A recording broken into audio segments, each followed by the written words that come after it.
Welcome to Silent Queen's Calling. I'm so glad you're here. Now let's get into the story. The fashion house's black car pulled up to a converted warehouse on the east side of Detroit, and the man sitting in the back seat didn't even look at the building. He was too busy watching his girlfriend fix her lipstick in the front-facing camera of her phone. He had driven 45 minutes from his glass tower in downtown Chicago, specifically to humiliate someone, and he wanted to look good while doing it. His name was Victor Crane. He was 51 years old, the founder and CEO of Crane Collective, a luxury fashion distribution empire that moved over $300 million in inventory annually. He wore a slate gray chiton suit, hand-stitched in Naples, and a watch that cost more than most people's first homes. He had the kind of lean, silver-templed confidence that expensive tailors and successful litigators manufacture deliberately, the kind that makes you feel smaller just by being in the same room. Sitting beside him, applying a second coat of mascara with the focused intensity of someone preparing for a photo shoot, was Priya. She was 26, a lifestyle content creator with 400,000 Instagram followers, and an encyclopedic knowledge of designer logos. She wore a full look from Valentino's most recent collection, the kind of outfit that costs the same as a semester of college tuition, and announces itself the moment it enters a room. The car stopped. Priya finally looked up and out the window. "This is it?" she said, her voice pitching up at the end, like a question she already knew the answer to. Victor didn't respond immediately. He was looking at the building with a slow, deliberate smile stretching across his face. The warehouse had an old loading dock, the kind with rusted iron hooks still embedded in the concrete above the door. The brick face was original, unrenovated, deeply weathered. The signage above the entrance was a single word, etched in matte bronze letters into a reclaimed wood beam. Voss. No studio, no atelier explanatory subtitle, just the name hanging there in the Detroit cold like it owned the block. Which, as it happened, it did. "She bought this," Victor said, still smiling. "After everything, this is what she could afford." Priya tucked her phone into her Bottega Veneta clutch and shook her head slowly. God, she really fell off. Victor Crane and the woman inside that building had been married for 7 years. Her name was Nadia Voss. She was 42, a textile engineer and pattern architect, who had spent a decade quietly building the structural backbone of Crane Collective's private label division. Not the marketing, not the events, not the glass penthouse showroom in River North, where Victor hosted buyers over bourbon and canapes. The actual product, the proprietary weave structures, the pattern grading systems, the sustainable dye formulations that had allowed the Crane Collective label to command a 40% premium over its market competitors. When the divorce came 4 years ago, Victor's legal team had buried her in paperwork. They moved fast and without mercy, the way corporate attorneys do when a wealthy client gives them a blank check and a clear target.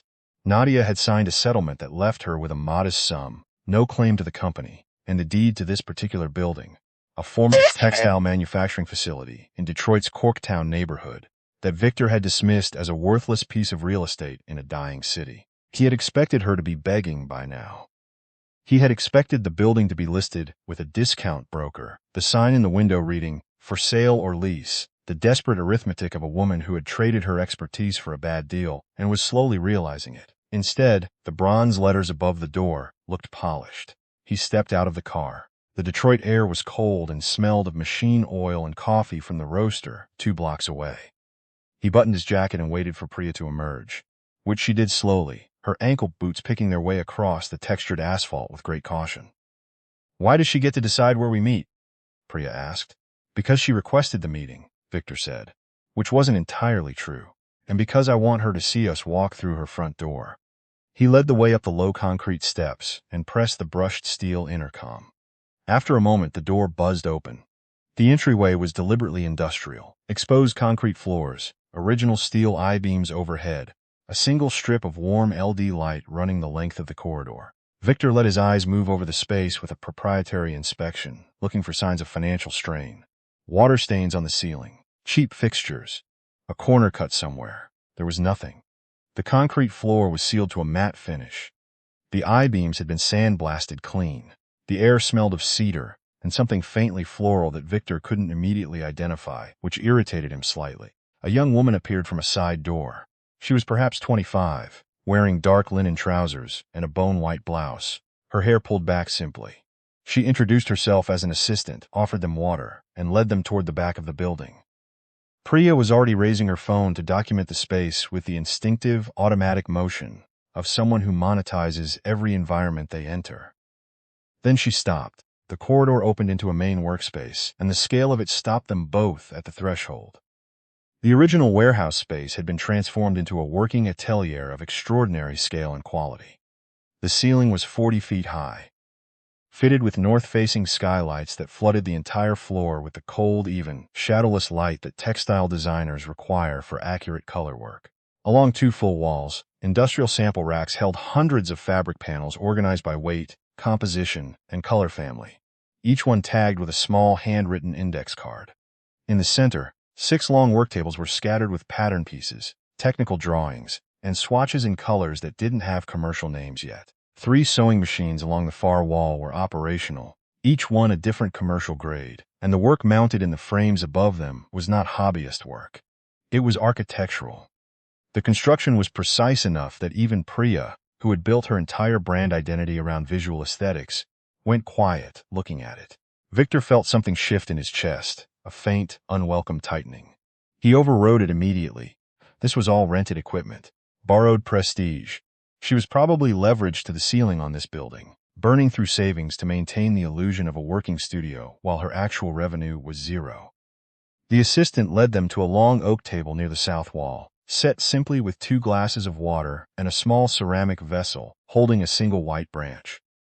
They sat. Nadia Voss came out from behind a curtained room in the back. Victor had told himself, on the drive here, that 4 years would have diminished her. That the stress of starting over alone, of running something small on a thin margin, of being publicly excised from a successful company, would have taken its toll. He had told himself this the way people tell themselves stories they need to believe. She was wearing wide-legged charcoal trousers and a cream-colored work shirt with the sleeves rolled to her elbows, no visible logos anywhere. Her dark hair was cut shorter than he remembered, blunt and precise in a way that suited the line of her jaw. She moved through the atelier with the unhurried certainty of someone who has long since made peace with where they are and who they are in it. Her eyes found Victor's without hesitation. There was no flinch in them, no flash of old pain, no quick recovery from an initial shock. There was simply recognition, calm and flat, the way you look at a piece of machinery you once operated and no longer need. "Victor," she said. Her voice was steady and low. "Nadia." He leaned back slightly, spreading his hands across the table in a gesture of manufactured ease. "You look the same." "I sleep better," she said simply, and sat down across from him. Priya was looking at the textile wall with an expression she couldn't quite neutralize, part confusion, part something adjacent to awe, before she remembered herself and refocused on Nadia, with a pointed, evaluating look. "I'm Priya," she offered, with the tone of someone presenting credentials. Nadia glanced at her once. "I know," she said, without elaboration, and then returned her attention to Victor. "You said you needed to discuss the licensing documentation," Nadia said. "I assume this is about the Meridian contract." Victor cleared his throat. He reached into the soft leather portfolio he'd carried in and withdrew a thin stack of documents. "Among other things," he said, sliding them across the table. "As you may have heard, Crane Collective is in advanced discussions with Beaumont Group for a strategic acquisition. The deal closes in 6 weeks."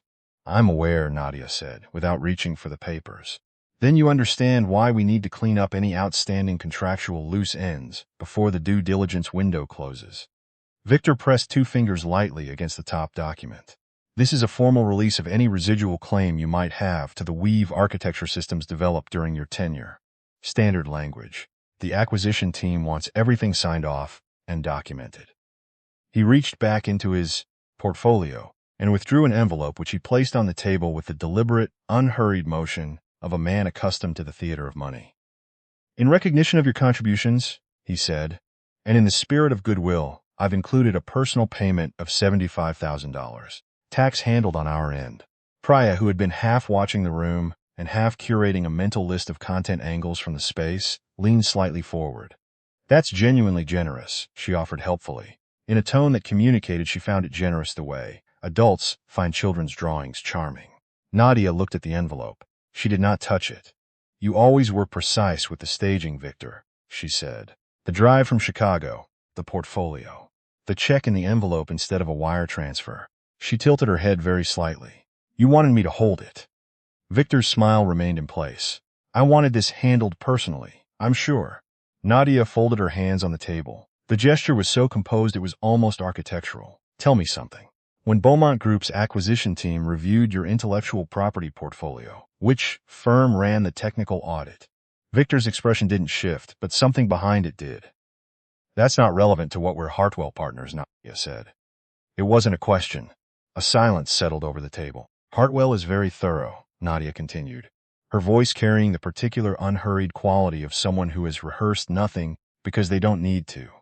They have a partner, Dana Choi, who specializes in textile IP. She's exceptional. She's been doing this for 20 years, and she has a particular gift for identifying the difference between a proprietary system and a licensed framework. Victor said nothing. She called me, Nadia said, 3 weeks ago. The color in Victor's face changed in a way that was small and immediate and, to someone watching closely, unmistakable. She called to clarify the authorship of the Meridian structural weave system, Nadia said, because the documentation inside Crane Collective's IP registry lists it as a company-developed asset. But Dana Choi is thorough, and what she found, when she pulled the original filing records from the U.S. Copyright Office and the USPTO, was that the Meridian system was never a Crane Collective asset. The room was very quiet. Outside, somewhere on the street, a truck reversed slowly with a low beeping pulse.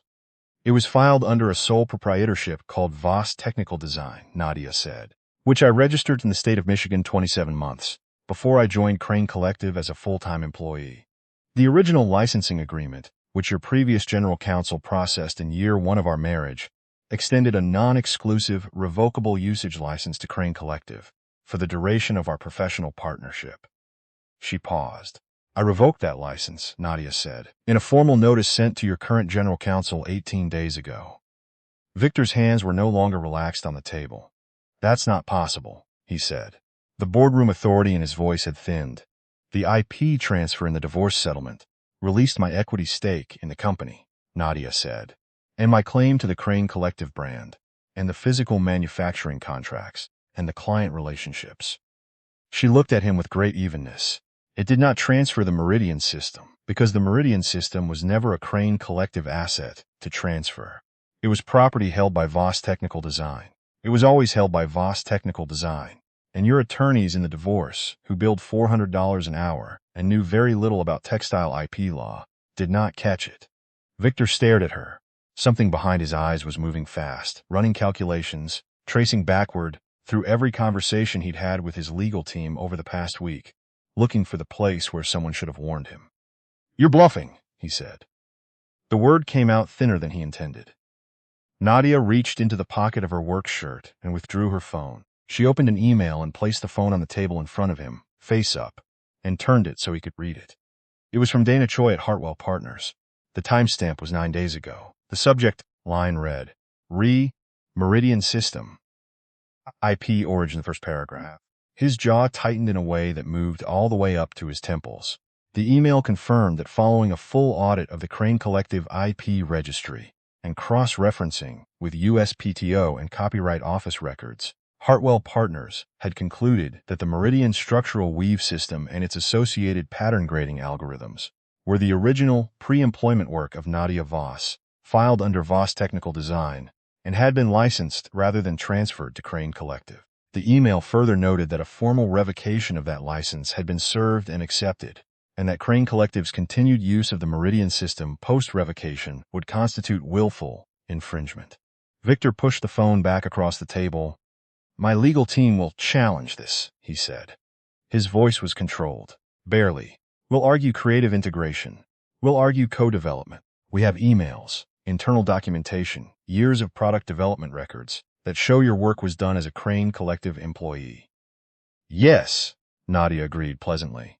And my attorneys have the original system architecture, filed 2 years and 4 months before I signed my employment contract with Crane Collective, time-stamped by the Copyright Office, witnessed and notarized.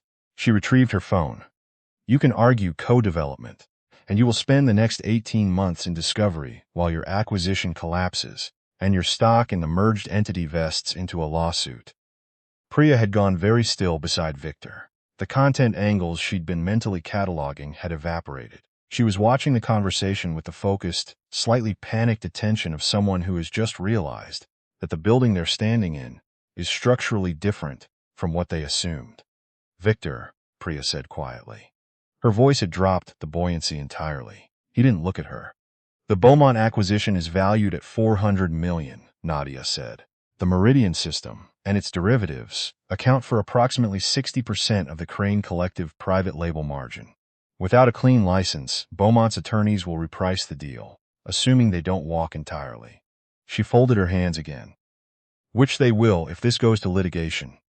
Victor was quiet for a long moment. The predatory composure that had carried him through a decade of acquisitions, negotiations, and boardroom confrontations had not left his face completely, but it had receded. What remained looked older. Name your price, he said. For a permanent license transfer. I will buy the Meridian system outright. Whatever Beaumont would have paid you, I'll offer a premium. Nadia looked at him the way a physician looks at a patient who is still in denial about the scan results. The Beaumont Group isn't buying Crane Collective anymore, she said. The air in the room changed. The acquisition closed, Nadia said. Just not the one you were in. She reached into the pocket of her charcoal trousers and withdrew a single folded document. She opened it and placed it on the table, smoothing it flat with 2 fingers and turned it to face him. It was a letter of intent, signed and countersigned, bearing the Beaumont Group letterhead. The subject line read, Strategic Acquisition, Voss Technical Design. The figure in the acquisition summary was printed in clean, unambiguous numerals. $230 million, full acquisition, with Nadia Voss retained as chief design officer for a 5-year term. Victor looked at the number for a very long time without speaking. When Dana Choi completed the IP audit, Nadia said, her voice carrying no heat, no gloating, only the clean, unsentimental delivery of fact. She briefed the Beaumont board directly. They realized that what they wanted was never the distribution network, and it was never the showroom, and it was never the brand name. What they wanted was the system architecture, the weave framework, the margin advantage. She picked up the letter of intent and folded it back along its original crease. They wanted the technology, and the technology was mine. Priya's chair scraped back from the table. The sound was sharp in the open space. Wait, she said, and her voice had shed every layer of practiced social performance. It was just a young woman's voice now, suddenly very aware of something. Wait, is this? Are you saying the deal that was supposed to?